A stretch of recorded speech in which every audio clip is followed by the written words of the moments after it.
Stated value नहीं, जब आपने सेटअप किया है उस समय आपने कितने का आपने इन्वेस्टमेंट किया, उसका 5 टाइम्स 5 करोड़ रुपया। ठीक है, तो आप जो है आपका जो एंटरप्राइज है that will fall under micro enterprises.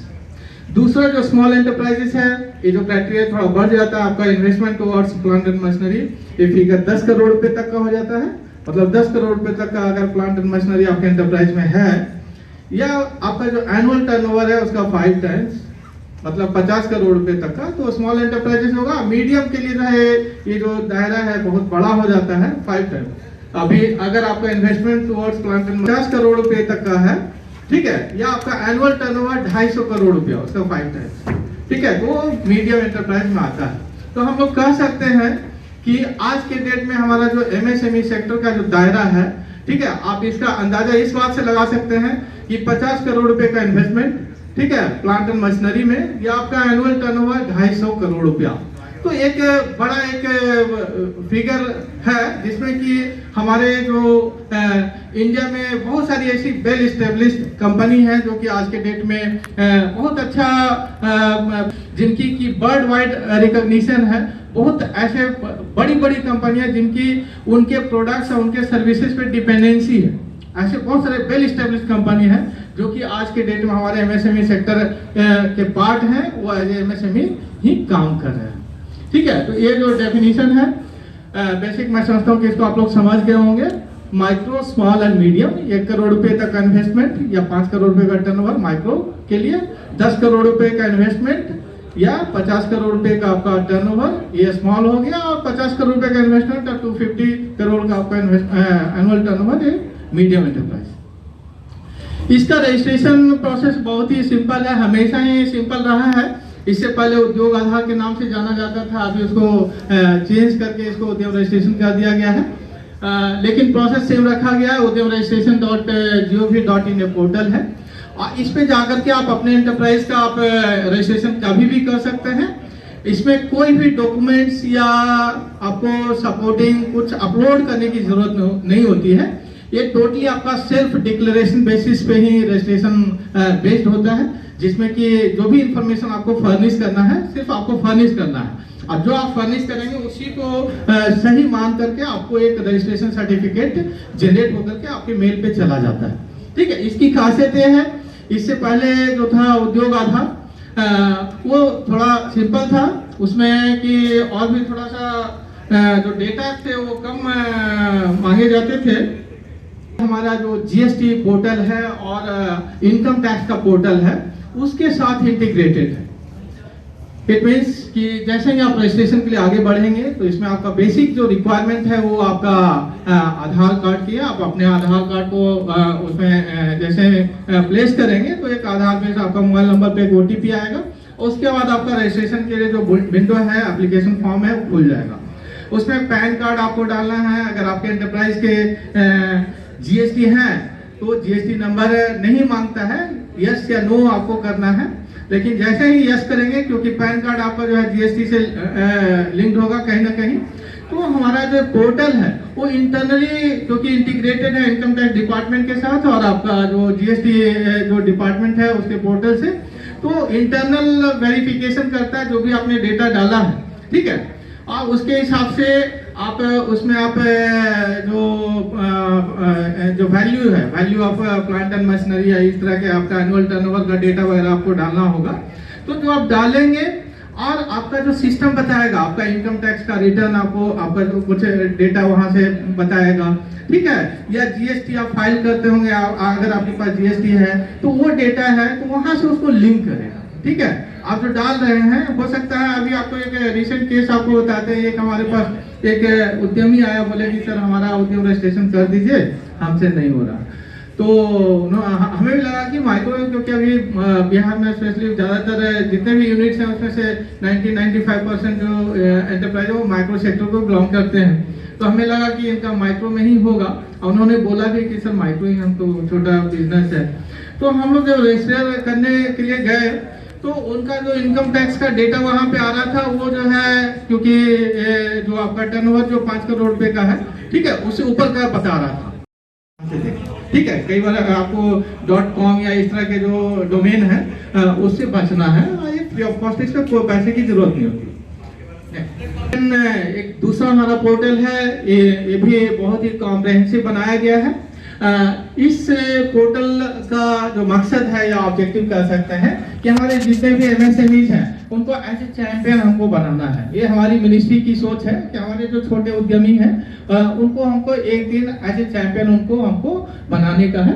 तो चैंपियन बनाने के लिए क्या है, हमारे एमएसएमईज हैं उनके बहुत सारे परेशानियां हैं, ठीक है। आपके फिनेंशियल इश्यूज हो सकते हैं, किसी डिपार्टमेंट में आपने सप्लाई किया, आपका पेमेंट से रिलेटेड इशू हो सकता है, आपको कॉम्प्लायंस से रिलेटेड कहीं से आपको एनओसी लेना है वो आपको नहीं मिल रहा है, या अदर और भी किसी भी तरह का आपका इशू हो सकता है। तो इस पोर्टल पे जितने भी जो स्टेक होल्डर जो डिपार्टमेंट्स हैं जो कि एमएसएमई सेक्टर से रिलेटेड हैं, चाहे बैंकिंग डिपार्टमेंट है या आपका पोल्यूशन कंट्रोल डिपार्टमेंट है या दूसरे आपका वेटन मेजर्स हैं या फूड जहां से फूड लाइसेंस मिलता है या इंडस्ट्री डिपार्टमेंट है, सभी डिपार्टमेंट्स यहाँ पे एनरोल्ड है और सभी डिपार्टमेंट से एक नोडल ऑफिसर यहाँ पे डेजिग्नेटेड है। ये पोर्टल हमारा जस्ट लाइक आरटीआई काम करता है, राइट टू इंफॉर्मेशन, कि आप किसी डिपार्टमेंट में अगर कोई आप आरटीआई डालते हैं तो उस डिपार्टमेंट में एक आरटीआई ऑफिसर होते हैं और वो जो आपको इंफॉर्मेशन चाहिए उस डिपार्टमेंट से कहीं से भी हुआ तो वो जो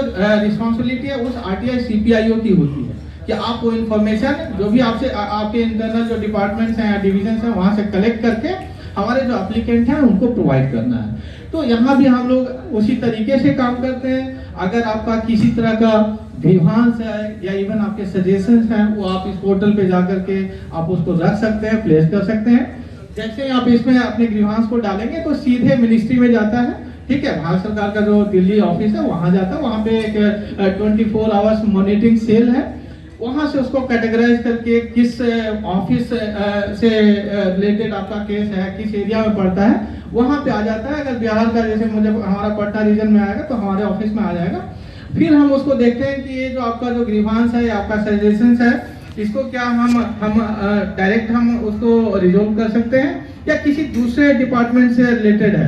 जैसे कि आपका कोई फिनांस से रिलेटेड किसी बैंक का प्रॉब्लम हो सकता है कि आपने कहीं पे एप्लीकेशन या प्रोजेक्ट अपने सबमिट किया है, आपको रिस्पांस नहीं आ रहा है, कहीं पे आपने सर्टिफिकेशन के लिए दिया है या कहीं पे आपने एनओसी के लिए अप्लाई किया है, तो किसी भी तरीके का आपका प्रॉब्लम हो और आपको उसका आपका समस्या का समाधान आपको नहीं मिल रहा है या आपको ये लग रहा है कि पता नहीं इसका समस्या का समाधान को कहां से मिलेगा या इस इशू के लिए हमको कौन से डिपार्टमेंट में जाना चाहिए, क्या करना चाहिए, तो अगर कुछ नहीं पता है तो आप इस पोर्टल पे जाइए और आपकी जो भी दिक्कत है उसको इस पोर्टल पे आप डालिए, उसको हम लोग जो है टेकअप करते हैं और टाइम बाउंड मैनर में इसको रिजोल्व करने का प्रयास करते हैं।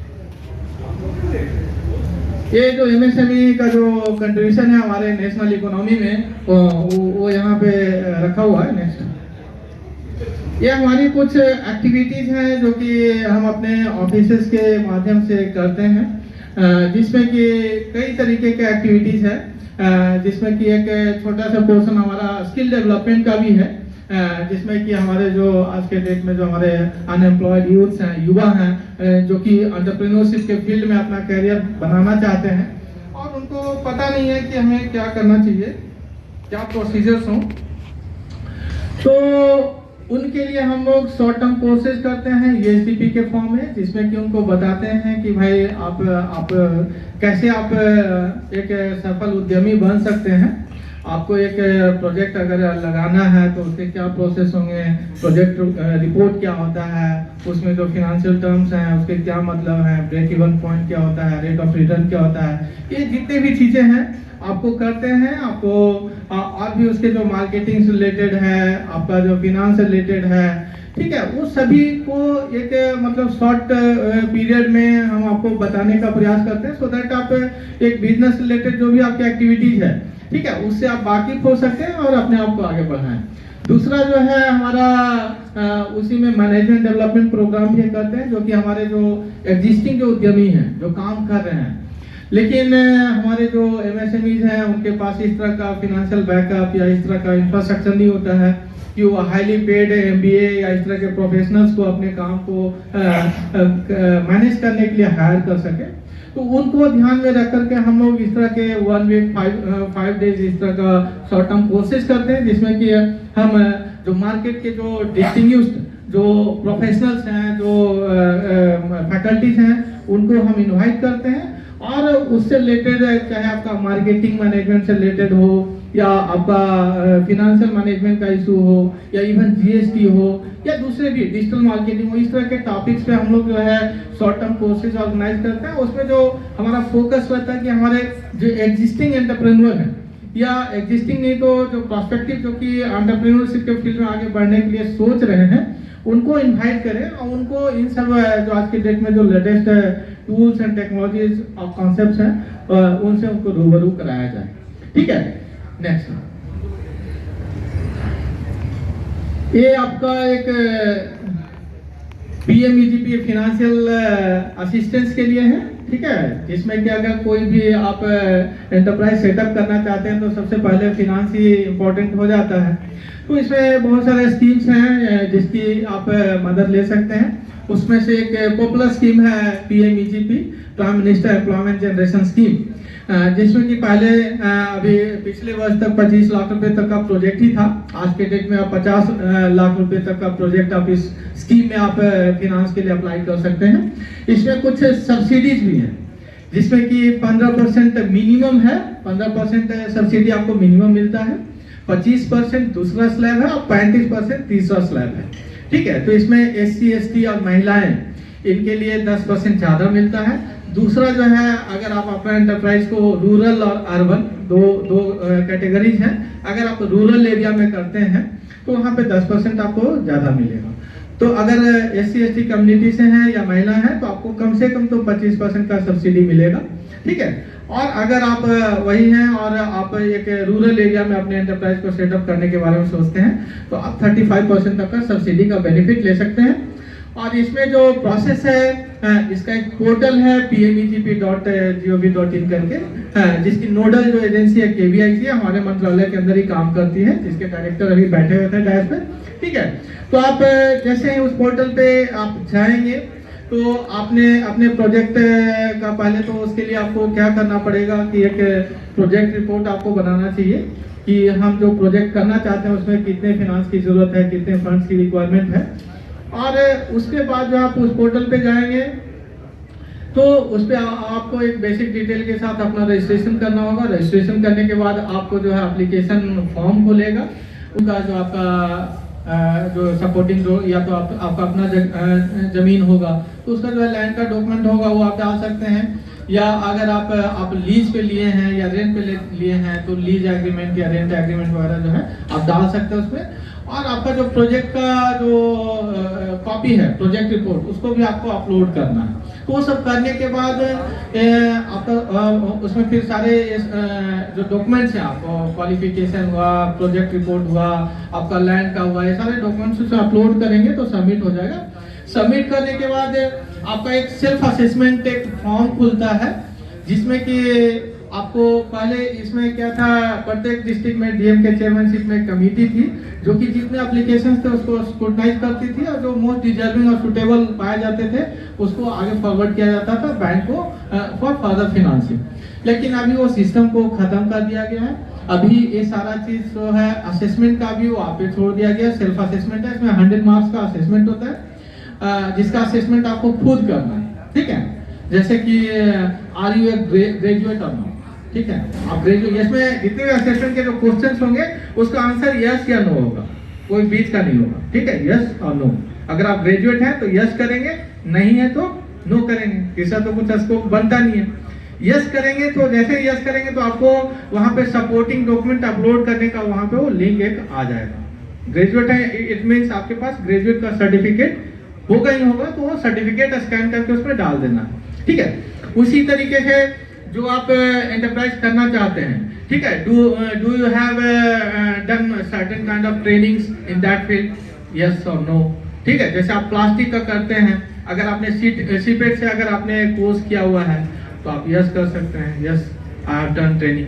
ठीक है, अब यस करेंगे तो उसमें आपको जो सीपेट से आपको सर्टिफिकेट मिला होगा उसको आपको अपलोड करना होगा। तीसरा, उसमें असेसमेंट में इस तरह से सवाल आएंगे कि जो आप करना चाहते हैं उस फील्ड में आपका कोई प्रायर एक्सपीरियंस है क्या। ठीक है, यस या नो। अगर यस है तो आपको एक्सपीरियंस सर्टिफिकेट आपको डालना है, या आपने अपने लेवल से कोई अपना एंटरप्राइज छोटा लेवल से कर रहे हैं तो उसका कोई मतलब एक सपोर्टिंग डॉक्यूमेंट जो भी आपको सुटेबल लगे कि भाई जो मैं यस कर रहा हूँ, क्लेम कर रहा हूँ कि मेरे पास एक्सपीरियंस है, तो उसको प्रूव करने के लिए आपको एक सपोर्टिंग डॉक्यूमेंट जो भी आपको सुटेबल लगता है उसको अपलोड करना होगा। ठीक है, तो इस तरीके से आप असेसमेंट करेंगे। उसमें असेसमेंट के जो क्वालिफाइंग क्राइटेरिया वो 60% है। ठीक है, 100 में से 60% आपको मार्क, 60 नंबर आपको मिनिमम आना चाहिए, जो कि जनरली आ जाता है। अगर आप उस फील्ड में काम करते हैं, थोड़ा बहुत है, तो आपको 60 से ज़्यादा ही आता है। ठीक है, तो 60 से ज़्यादा आता है तो आपका जो है एप्लीकेशन फॉरवर्ड हो जाएगा। जैसे सबमिट करेंगे तो automatically application will be forwarded to respective DIC, district industry centre. ठीक है, उसमें आपको नोडल एजेंसी में आपको सिलेक्ट करने का भी एक ऑप्शन आएगा, जिसमें कि आप डीआईसी सिलेक्ट कर सकते हैं, जिला डिस्ट्रिक्ट इंडस्ट्री सेंटर जिसको बोलते हैं, प्रत्येक जिला में एक होता है। ठीक है, उसमें आपको दूसरा ऑप्शन केवीआईसी मिलेगा, khadi village and industry commission, जो कि इस स्कीम की नोडल एजेंसी है जो कि इम्प्लीमेंट करती है केवीआईसी। और तीसरा आपको मिलेगा केवीआईबी। तो केवीआईसी जो है वो सिर्फ अर्बन एरिया के ही एप्लीकेशंस को वो करती है। अगर पटना अर्बन एरिया में करते हैं तो आप तीनों में से कोई भी ऑप्शन आप सिलेक्ट कर सकते हैं। ठीक है, अदरवाइज सेफ है कि आप डीआईसी को लीजिए, क्योंकि डीआईसी पूरा मतलब कहीं भी आप करेंगे तो डीआईसी है ना, सबसे ज्यादा एप्लीकेशंस को प्रोसेस वही करती है, डीआईसी ही करती है, तो आप उसमें डीआईसी को सिलेक्ट कर सकते हैं। और उसके बाद आप सबमिट कर देंगे, एप्लीकेशन आपका हो गया, कहीं जाने की जरूरत नहीं है। आपने जितने बढ़िया से आपने डॉक्यूमेंटेशन किया होगा, सपोर्टिंग डॉक्यूमेंट्स वगैरह आपने सही से अपलोड किए होंगे, तो within 1 month as per guidelines, scheme guidelines, within 1 month respective DIC have to forward your application to the respective banks। जिस बैंक से आप लोन लेना चाहते हैं उस एप्लीकेशन में आपको डालना होता है कि कौन से ब्रांच से आपको लेना है। ठीक है, तो 1 महीने के अंदर DIC आपके एप्लीकेशन को उस बैंक में फॉरवर्ड कर देगा ऑनलाइन। ठीक है, जहां से आपको लोन के लिए आपने अप्लाई किया। ठीक, अब DIC का रोल खत्म हो गया, अब आपके और बैंक के बीच है। तो मे बी आपने, क्योंकि बैंक को अल्टीमेटली आपको फिनांस करना है, तो उसमें बैंक टू बैंक डॉक्यूमेंटेशन के जो प्रोसीजर्स हैं वो भी स्लाइटली वेरी कर सकते हैं। कोई बैंक आपसे कोई डॉक्यूमेंट मांग सकता है, दूसरा बैंक हो सकता है का डॉक्यूमेंट कम मांगे, एक नया डॉक्यूमेंट मांग ले, तो वो उसके लिए फिर आपको बैंक के साथ आपको कोऑर्डिनेट करना होगा। और बैंक के साथ लाइसेंसिंग के साथ जो है आप जितना जल्दी उनकी जो कंप्लायंस क्राइटेरिया हैं उसको फुलफिल करेंगे तो वो जो है आपके प्रोजेक्ट को उतना जल्दी फिनांस करते हैं। ठीक है, और जैसे आपका प्रोजेक्ट फिनांस होगा तो हमारे जो स्कीम गाइडलाइंस में जितने बेनिफिट्स हैं, जैसे सब्सिडी कंपोनेंट है, ठीक है, ये सारे आपको ऑटोमेटिकली आप you will be eligible to avail all this benefits. ठीक है, आपको कुछ करना नहीं है कि सब्सिडी के लिए कहीं एप्लीकेशन करना, कुछ करना, ये सारे जो काम है ये बैंक का रूल है। ठीक है, आपको प्रोजेक्ट आपका जैसे फिनांस कर दिया बैंक, ठीक है, आपको जो है वो सब्सिडी का कंपोनेंट है, बैंक के पास कुछ दिन के अंदर सब्सिडी क्लेम करने का काम बैंक का होता है। ठीक है, तो बैंक को जितना जल्दी वो सब्सिडी क्लेम करेगा उसके पास आ जाएगा। ठीक है, और उसके पास वो सब्सिडी रहेगा। इसमें ये क्राइटेरिया ये है कि ये जितने जो सब्सिडी वाले जो कम है वो तो आपको इंस्टेंटली मिल जाता है, जो कि बैंक के पास एक एफडी के रूप में आ जाता है। ठीक है, लेकिन वो रिलीज होने का एक क्राइटेरिया है। ठीक है, कि आपका जो एंटरप्राइज है you have to run that enterprise successfully for at least 3 years। ठीक है, 3 साल तक अगर आपका यूनिट कम से कम चलना चाहिए, ऑपरेशनल रहना चाहिए, तभी 3 साल के बाद उसका इंस्पेक्शन होगा और 3 साल के बाद आपका सब्सिडी जो है आपका लोन अमाउंट में एडजस्ट हो जाता है। ठीक है, जितना आपको सब्सिडी मिला, जो बैलेंस अमाउंट है उसी का आपको जो है लोन का रीपेमेंट वगैरह करने का है। ठीक है, तो मैं समझता हूँ कि क्लियर हो गया होगा। नेक्स्ट, बहुत ही बढ़िया है आज के डेट में, जिसको कि हम लोग CGTMSE बोलते हैं, credit guarantee trust for micro and small enterprises. हमारा जो मिनिस्ट्री है, मिनिस्ट्री ऑफ MSME, सिडबी के साथ एक ट्रस्ट बनाया हुआ है, जिसमें कि हमारा मंत्रालय सीड फंडिंग करती है सिडबी को। ठीक है, अभी इस फाइनेंशियल ईयर के लिए 9,000 करोड़ रुपए का फंड इस ट्रस्ट में दिया गया है MSME मंत्रालय के द्वारा। इसका जो पर्पस यह है कि आपको कोई भी एंटरप्राइज लगाना चाहते हैं, अगर आप कॉलेज से निकल गए और आप चाहते हैं कि भाई हमको एंटरप्रेन्योर बनना है, हमको एक बिजनेस सेटअप करना है, ठीक है, 5 करोड़ का प्रोजेक्ट है। पहले इसमें जो है 1 करोड़ रुपये था, 1 करोड़ रुपये तक का लिमिट था, 1 करोड़ के प्रोजेक्ट ही आते थे। उसके बाद इसको 2 करोड़ रुपया कर दिया गया, आज के डेट में 5 करोड़ रुपया।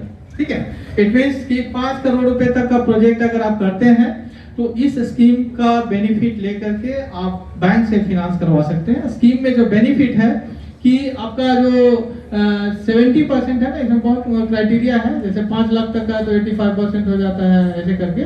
ठीक है, लेकिन मिनिमम जो आपका 75% जो आपका जो प्रोजेक्ट कॉस्ट है वो जो है आपका बैंक से आप कोलेटरल फ्री लोन ले सकते हैं। ठीक है, इसका यही है। बदले में आपको एक प्रोसेसिंग फी आपको देना पड़ता है, वन टाइम 1 से 1.5% के बीच में वैरी करता है depending upon once again SC ST woman, इस तरह से क्राइटेरिया उसमें कि SC ST को थोड़ा सा कम लगेगा, बाकी को थोड़ा होगा। तो जनरली 1 से 1.5% का वन टाइम प्रोसेसिंग फी है। और दूसरा जो है आपका एनुअल रेकरिंग फी है। ठीक है, वो भी बहुत ही नॉमिनल रहता है। आपका जो टोटल जो आपका प्रोजेक्ट कॉस्ट होगा उसका जो 0.5 से लेकर के 1% के बीच में वैरी करता है। तो वो डिपेंडिंग अपॉन सिचुएशन आपको जो है वो बैंक आपसे साल में आपको चार्ज करेगा।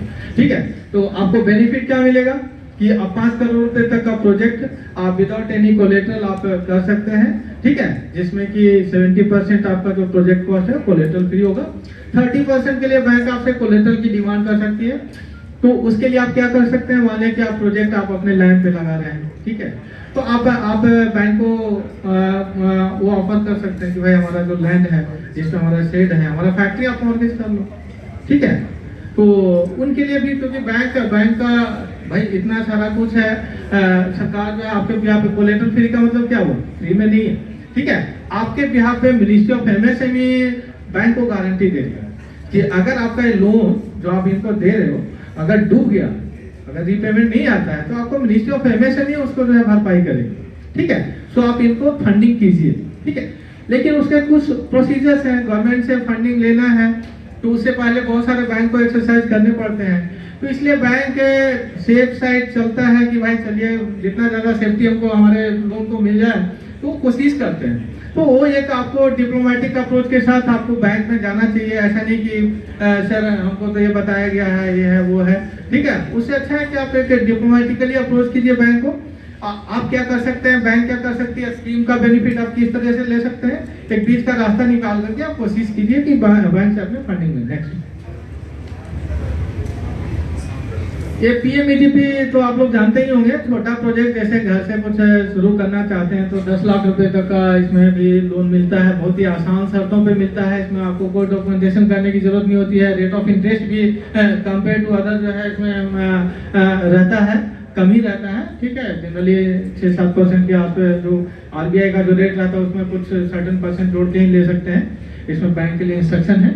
ठीक है, एक स्टैंड अप इंडिया है जो कि SC ST और वुमन के लिए।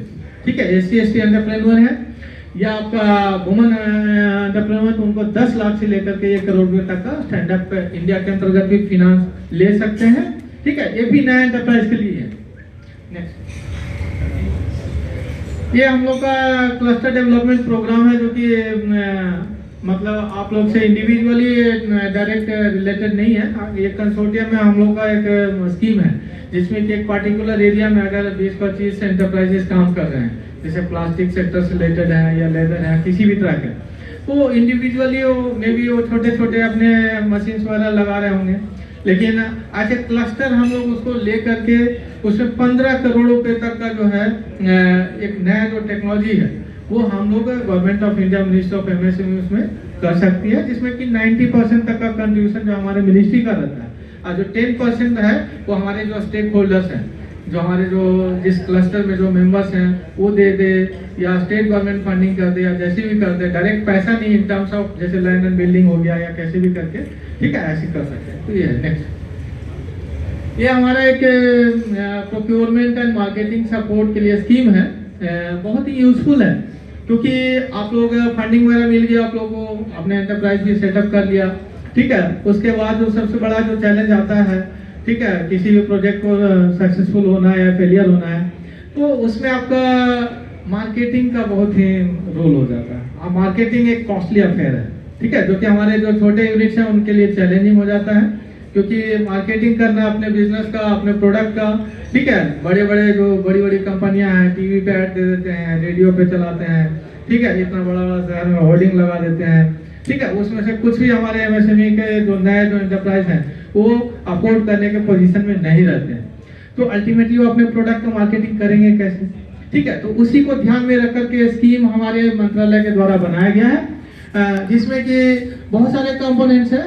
आपके प्रोडक्ट मार्केटिंग का एक अच्छा जरिया है। आप मान लिया कि नया प्रोडक्ट बना रहे हैं या नया एंटरप्राइज है, तो आपको एग्जीबिशन में अगर भाग लेने का मौका मिलता है, जैसे कि बिहार में बहुत सारे डोमेस्टिक एग्जीबिशंस होते हैं, क्योंकि अलग अलग इंडस्ट्री एसोसिएशन है, BIA है, बिहार महिला उद्योग संघ है, ये दूसरे इंडस्ट्री एसोसिएशंस करते रहते हैं, साल में कम से कम 5-6 होता है। ठीक है, तो अगर आप उस तरह के एग्जीबिशंस में आपको पार्टिसिपेट करने का मौका मिलता है, तो वहाँ भी एक बड़ा एक्सपोजर मिलता है, आपको लोग देखते हैं, समझते हैं कि हाँ भाई ये प्रोडक्ट भी यहाँ पे बनाने वाले लोग हैं। ठीक है, आपको एक मार्केट, एक इनडायरेक्ट या डायरेक्ट जैसे भी आपको मार्केटिंग सपोर्ट मिलता है।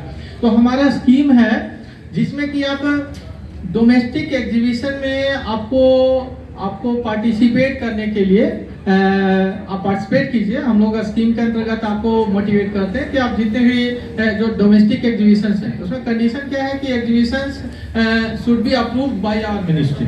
ठीक है, तो प्रोसीजर ये होता है कि कोई भी इंडस्ट्री एसोसिएशंस या अगर कोई एग्जीबिशन लगाना चाहते हैं, तो सबसे पहले उनको हमारे यहाँ एक प्रपोजल देना होता है कि सर हम इस तरह का जो है एग्जीबिशन एमएसएमई के लिए हम एक लगाना चाहते हैं, इस डेट से इस तारीख तक, ये वेन्यू है हमारा।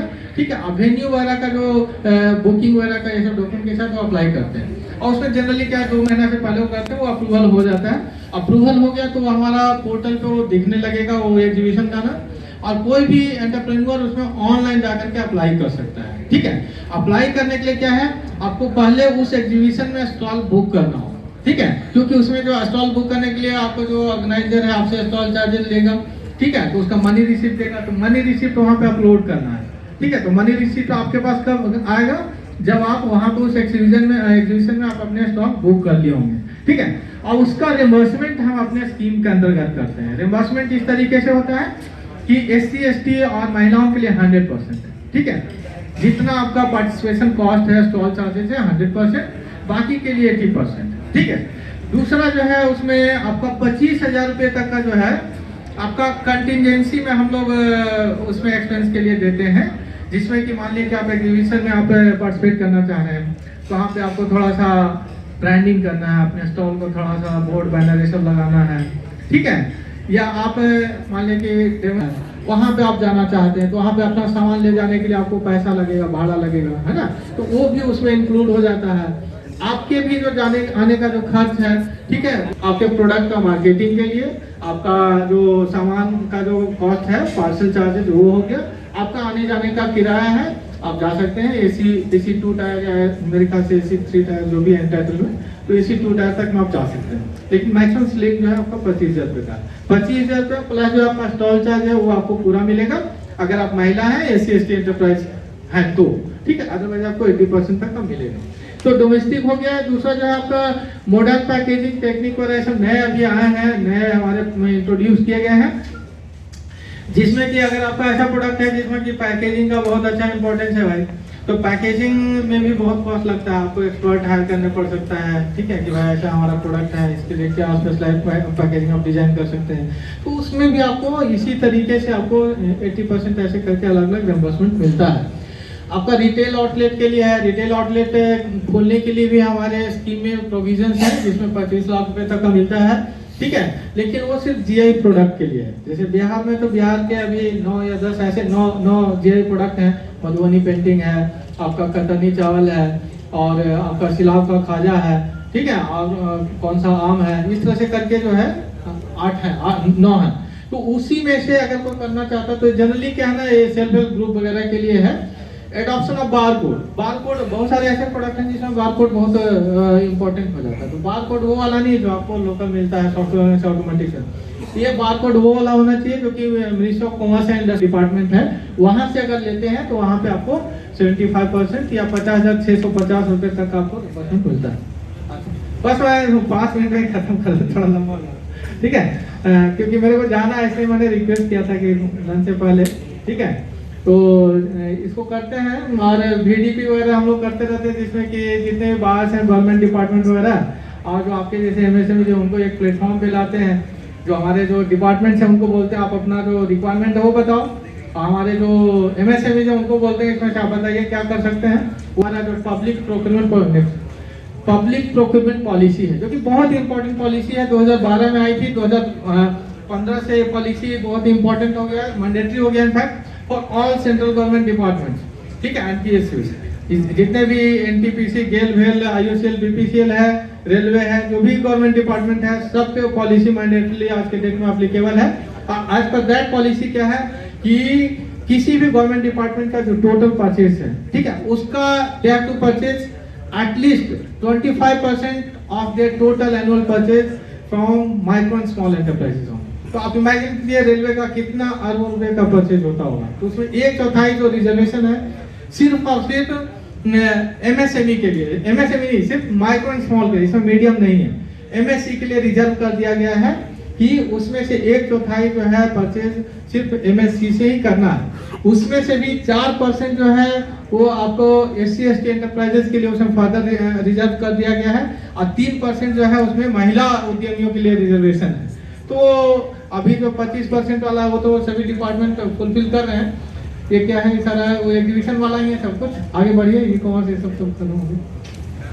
तो मैं आपको बता दिया शॉर्ट में, एक जेट सर्टिफिकेशन स्कीम है, जीरो इफेक्ट जीरो डिफेक्ट करके हमारे माननीय प्रधानमंत्री ने बहुत पहले ही एक मतलब आह्वान किया था कि भाई हमारे जो एंटरप्राइजेस हैं वो उनका प्रोडक्ट ऐसा हो कि जीरो डिफेक्ट हो, ठीक है, मतलब जीरो डिफेक्ट तो पॉसिबल नहीं, लेकिन मतलब tends to be zero defect, है ना, या आपका जो काम करते हैं उसका एनवायरनमेंट पे इफेक्ट जो है वो भी जीरो होना चाहिए, मतलब आपको मिनिमम करना है। तो उसी को ध्यान में रख करके एक सर्टिफिकेशन स्कीम हमारे मंत्रालय के द्वारा लॉन्च किया गया, जिसको कि जेट सर्टिफिकेशन स्कीम बोलते हैं। और इसमें बहुत ही मतलब चेंजेस किए गए हैं समय के साथ। शुरू में बहुत ही स्ट्रिंजेंट था, ठीक है, इसका ट्रायल वेल जैसी कंपनी पे हुआ, ठीक है, भारत हेवी इलेक्ट्रिकल्स लिमिटेड जो है एक नवरत्न कंपनी है, वो ट्रायल में वो भी इवन जो है इसका ब्रॉन्ज लेवल भी लेने में सक्सेसफुल नहीं रही। तो भाई हमारे MSME कैसे ले सकते हैं, तो इसको थोड़ा सा समय के साथ थोड़ा सिंप्लीफाई किया गया, इसको प्रैक्टिकल किया गया। और आज के डेट में इसमें क्या है, जेट सर्टिफिकेशन इतना इंपॉर्टेंट हो गया है कि अगर आपके यूनिट का आपका जेट सर्टिफिकेशन में 3 लेवल है आज के डेट में, ब्रॉन्ज, सिल्वर एंड गोल्ड है। लेकिन कोई भी अगर सर्टिफिकेशन लेते हैं तो आपको फायदे क्या है, क्योंकि फायदे के बगैर आप कुछ नहीं करोगे, ठीक है। तो फायदे क्या है कि अगर आपके पास आपका यूनिट जो जेट सर्टिफाइड यूनिट है, तो आपको बैंक से अगर लोन है, सभी बैंक कुछ ना कुछ स्कीम दे रहा है, कोई प्रोसेसिंग फी माफ कर दिया है, तो कोई आपका रेट ऑफ इंटरेस्ट में जो है रिबेट कर दिया है, कोई कुछ कर दिया, कोई कुछ कर दिया, ठीक है। तो आपके पास है, तो बैंक से कोई भी ट्रांजैक्शन करते हैं उसमें आपको बेनिफिट सीधे मिलता है। अगर आप जो प्रोडक्ट बनाते हैं उसमें रेलवे पार्सल का यूज करते हैं, तो रेलवे भी जो है इसमें आपको जो है डिस्काउंट देती है पार्सल चार्जेस में। अगर आपका कोई प्रोडक्ट है जिसमें कि ISI सर्टिफिकेशन की आपको जरूरत है, तो BIS जो है 50,000 रुपए तक का छूट देता है उसमें, ठीक है। आप जेट सर्टिफाइड यूनिट है, आपको जितना भी सर्टिफिकेशन चार्जेस है 50,000 रुपए का सीधा डिस्काउंट है। तो इस तरह के बहुत सारे बेनिफिट्स हैं। इसमें आपका जो फी लगता है वो ब्रॉन्ज के लिए है 10,000 रुपया, और सिल्वर के लिए है आपका 40,000 रुपया, और इसके लिए है आपका 80,000 रुपया, ठीक है, गोल्ड के लिए, ठीक है। लेकिन हमारे जो रिम्बर्समेंट है वो माइक्रो यूनिट के लिए 80% रिम्बर्समेंट हो जाता है, स्मॉल के लिए 60% ऑफ द अमाउंट, और मीडियम के लिए 50%। ड्रोन जो है फिर फ्री ऑफ कॉस्ट हो जाता है, क्योंकि जैसे ही सर्टिफिकेशन के लिए jet.gov.in पे आप रजिस्टर करते हैं, तो रजिस्टर करते हैं आपको 10,000 रुपए का एक वाउचर जो है आपको मिल जाता है, क्योंकि वहां पे रहता है। उस 10,000 के वाउचर को अपने अकाउंट में ट्रांसफर नहीं कर सकते हैं, लेकिन जेट सर्टिफिकेशन के लिए ऐसे फी आप उसको रिम्बर्स कर सकते हैं, क्योंकि जेट का ब्रॉन्ज के लिए 10,000 रुपए फी है। तो अगर ब्रॉन्ज के लिए आप अप्लाई करते हैं, ठीक है, तो आपको जो है वो 10,000 रुपया वहां पे कैश कर लीजिए, आप फ्री ऑफ कॉस्ट आपको सर्टिफिकेशन मिल जाता है, ठीक है। आज के डेट में आपको बताते हैं खुशी हो रही है कि जेट सर्टिफिकेशन में बिहार जो है इंडिया में नंबर 1 है, सबसे ज्यादा जेट सर्टिफाइड यूनिट बिहार में है, ठीक है। इसके बाद ही दूसरे स्टेट है, ठीक है। तो ये हमारे गर्व की बात है। और इसमें जो हमारा जो इंडस्ट्री डिपार्टमेंट है बिहार सरकार, ठीक है, उनके जो ऑफिसर्स हैं, हम डायरेक्टर हैं, प्रिंसिपल सेक्रेटरी हैं, ठीक है, उनका एफर्ट जो है इसमें अप्रिशिएबल है। उन्होंने काफी एफर्ट लगाया, और उसी का नतीजा है कि सबसे ज्यादा जेट सर्टिफाइड यूनिट आज के डेट में बिहार है, ठीक है। नेक्स्ट ये आपका इंक्यूबेटर एक इम्पोर्टेंट है थोड़ा सा। मैं आप जो हमारे जो स्टूडेंट्स हैं उनके लिए इम्पोर्टेंट स्कीम हो सकता है। इंक्यूबेशन स्कीम ऐसा स्कीम है जिसमें कि जो स्टूडेंट्स हैं या कोई भी हो सकता है जिसके पास एक इनोवेटिव आइडिया है, लेकिन उसको एक प्रोजेक्ट में कन्वर्ट करने के लिए उस पर जो काम करने की जरूरत है, कैसे होगा, फंडिंग कहाँ से आएगा, ठीक है, तो उसको ध्यान में रख करके इंक्यूबेशन स्कीम बनाया गया है, जिसमें कि पर आइडिया 15 लाख रुपया जो है हमारे मंत्रालय के द्वारा दिया जाता है। लेकिन ये आइडिया जो फंडिंग है इंडिविजुअल को नहीं मिलती है, इसके लिए होस्ट इंस्टीट्यूशन है। होस्ट इंस्टीट्यूशन कौन हो सकता है? कोई भी कॉलेज हो सकता है, ठीक है, इंजीनियरिंग कॉलेज हो, मेडिकल कॉलेज हो, ठीक है, आपके दूसरे वोकेशनल इंस्टीट्यूशंस हो, ITI है, पॉलिटेक्निक है, कुछ भी हो सकता है। हमारे बिहार में बहुत सारे हैं, अभी 10-12 हैं, जिसमें कि IIT पटना भी है, NIT पटना भी है, ठीक है, आपको और भी इंजीनियरिंग कॉलेज है, चंडी इंजीनियरिंग कॉलेज है, कैसे कैसे है। तो मैं सर से रिक्वेस्ट करूंगा कि सीपेट की तरफ से भी एक प्रपोजल सर इस स्कीम के अंतर्गत चाहे तो एज HI आप लोग बढ़ा सकते हैं, अप्लाई कर सकते हैं, ऑनलाइन प्रोसेस है, कभी जरूरत पड़ेगी तो हम लोग गाइड कर देंगे। तो वो अगर अप्रूवल मिल जाता है तो आपके बच्चे हैं जिनके पास आइडिया है कुछ करने के लिए नया है, तो उस पर आप काम कर सकते हैं और उसमें फंडिंग जो है वो पर आइडिया 15 लाख रुपए मिलता है। उससे पहले जो है जो भी हमारे अप्रूव्ड HI हैं उनको 1 करोड़ रुपए का ग्रांट भी मिलता है टू क्रिएट एक डेडिकेटेड इंफ्रास्ट्रक्चर, ये सारे कुछ करने के लिए। उसके लिए क्या है कि आपके जो आइडिया जो है ना वो कम से कम आपके HI से 2 आइडिया हमारे मंत्रालय के द्वारा अप्रूव्ड होने चाहिए। अप्रूव का मतलब उनको फंडिंग होना चाहिए। तो 2 आइडिया जैसे अप्रूव हो जाता है तो 2 का जो है आपको स्कीम का जो बेनिफिट है वो मिलेगा। साथ ही इंस्टीट्यूट को जो है 1 करोड़ रुपए का ग्रांट भी मिलता है to create all this facilities. ये सारे लीन वगैरह ये सब सर्टिफिकेशन स्कीम्स हैं जिसमें भी आप लोग समझते होंगे कि भाई प्रोडक्टिविटी बढ़ाने के लिए, आउटपुट एफिशिएंसी से बढ़ाने के लिए सब टेक्निक्स हैं, ये सब आप लोग करिए और इसमें भी रिम्बर्समेंट आपको मिलता है, इसको आगे बता देंगे। नेक्स्ट ये IPR जो है एक इम्पोर्टेंट चीज है, आप संजय बता रहे हैं, ठीक है, डिजाइन रजिस्ट्रेशन है, ये सभी जो है जो हमारे जो नए स्टार्टअप्स हैं इनके लिए यूजफुल हो सकता है, ठीक है। ट्रेडमार्क तो ऐसा चीज है जो कि सबके लिए एप्लीकेबल है, क्योंकि आप मान लीजिए कोई प्रोडक्ट है, ब्रांडिंग करना चाहते हैं, ब्रांड नेम से अपना प्रोडक्ट को लॉन्च करना चाहते हैं, ठीक है, तो इनफैक्ट जो है आपका प्रोसेस क्या होना चाहिए कि आपको जो अपना एंटरप्राइज शुरू करने से पहले आपको ट्रेडमार्क डिसाइड कर लेना चाहिए कि आपको किस नाम से करना है और उसका रजिस्ट्रेशन के लिए आप अप्लाई कर दीजिए। ट्रेडमार्क रजिस्ट्री में बहुत ही सस्ता है, ठीक है, 4,000 रुपये 4,500 रुपये गवर्नमेंट फी होता है, ठीक है, और बाकी जब मान लीजिए किसी कंसल्टेंट को लीजिए 2-4 हज़ार लेगा, 10,000 रुपये के अंदर में हो जाता है और जितना भी होगा आपका ट्रेडमार्क मिल जाएगा तो हमारे यहाँ से आपको पूरा का पूरा आपको रिम्बर्समेंट हो जाता है, ठीक है। तो ट्रेडमार्क का जो आपका सर्टिफिकेशन कॉस्ट है वो आप हमारे यहाँ से आप घर बैठे बैठे रिम्बर्समेंट क्लेम कर सकते हैं। उसी तरीके से डिजाइन रजिस्ट्रेशन, आपका कोई ऐसा प्रोडक्ट है जिसका कि डिजाइन बहुत इंपॉर्टेंट है तो वो डिजाइन भी आप रजिस्टर कर सकते हैं इसी IPR लॉ के अंतर्गत। और डिजाइन रजिस्ट्रेशन में भी जो पैसा लगता है और कम लगता है, ठीक है, लेकिन पर डिजाइन आपको जो है कंसल्टेंसी चार्ज वगैरह करके आपको ये क्या बोलते हैं 15,000 रुपये तक का आप ले सकते हैं। 20,000 लिखा हुआ थोड़ा कम हो गया है, ठीक है, तो पर डिजाइन आपको वो आप कर सकते हैं। और आपका पेटेंट है, GI है, सबके लिए जो है रिम्बर्समेंट का प्रोविजन है। नेक्स्ट बस ये सब, बाकी नेक्स्ट चलिए, नेक्स्ट ये सारे कुछ हैं, ये सब सर्विसेज हैं जो एग्जिस्टिंग, जैसे डिले पेमेंट है, जैसे हमने आपको चैंपियन पोर्टल वगैरह बताया ही है, वहाँ पे भी आप करके कर सकते हैं। इसके साथ ही मैं अपनी बात को यहाँ पे रोकता हूँ, लंच का भी time. India and UNICEF both turned 75 this year. We have a dream for every child, a dream of health, safety and well-being. Looking back at these past 75 years, UNICEF celebrates its partnership with India. Strong foundations that have nurtured children and their health. From the first ever penicillin plant in India to providing crucial technical support to Amul, we have travelled together hand in hand. And today, India is the world's largest milk producer. We partnered with the government to install the Mark series of hand pumps and ushered in the water revolution in the country. Together with government and partners, UNICEF helped implement the Integrated Child Development Services and rolled out the National Mission on Immunization.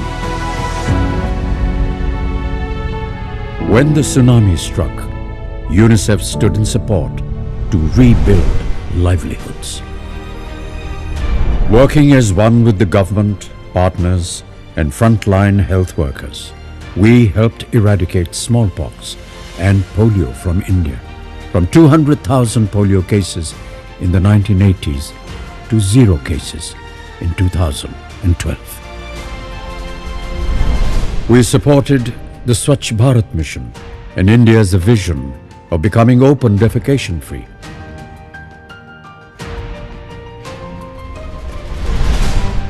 And during this pandemic, we remain committed to the fight against COVID-19. Children have been the silent victims of the COVID-19 pandemic, which has undone decades of hard work and progress. More than ever before, we must work harder to fulfill the dream we collectively saw 75 years ago for all children in India. Our history says, together we can do anything that we set our minds to. Join us in making this dream come true, where every child has a healthy, safe, and bright future. A future free of disease, malnutrition, and exploitation. We will not rest. Our journey has just begun. Together, let us reimagine a fair world for every child.